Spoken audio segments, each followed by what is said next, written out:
take a moment or two and read the story about these two characters.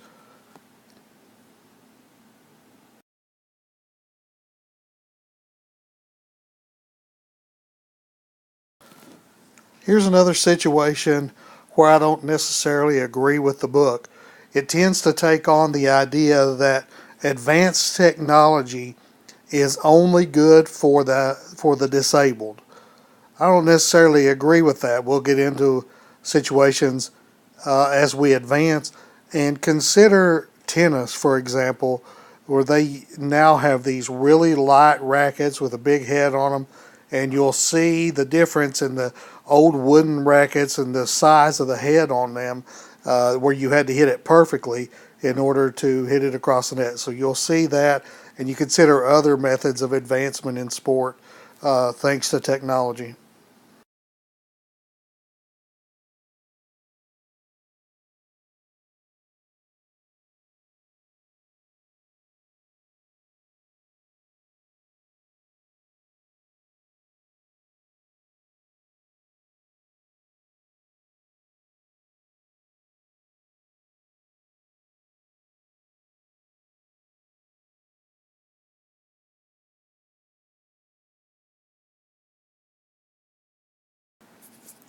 Here are a couple of pictures I found of tennis rackets. The one on the left, of course, is the old wooden model. You can see how small the head is on it compared to the one on the right, which is a new lighter weight racket.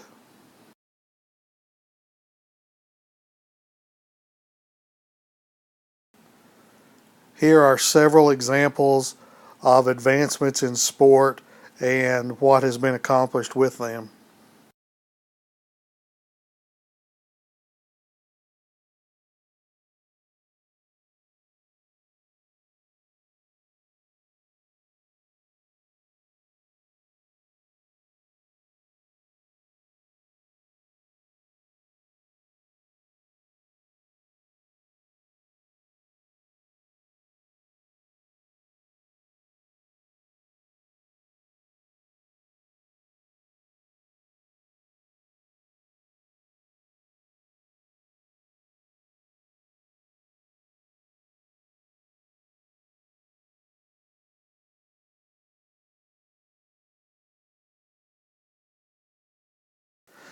And here's a slide expressing my thoughts on the matter.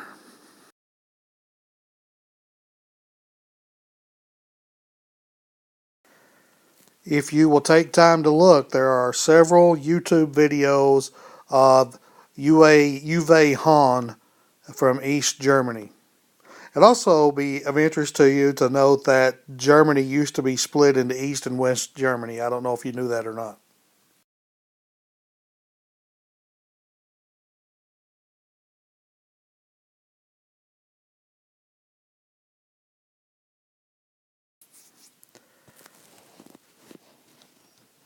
I recently attended a few softball games, high school softball games, middle school softball games, and that sort of thing. Don't ask me why, but one of the things I noticed was that it's now a requirement for softball players on the high school level who play pitcher to wear a mask, much like the catcher does.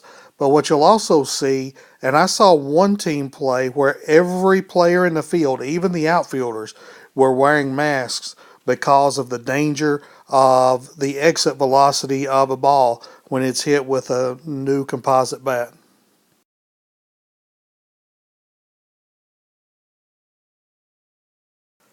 Now we get back to Fred and Jim, where we started this chapter, and I hope you'll consider their issue.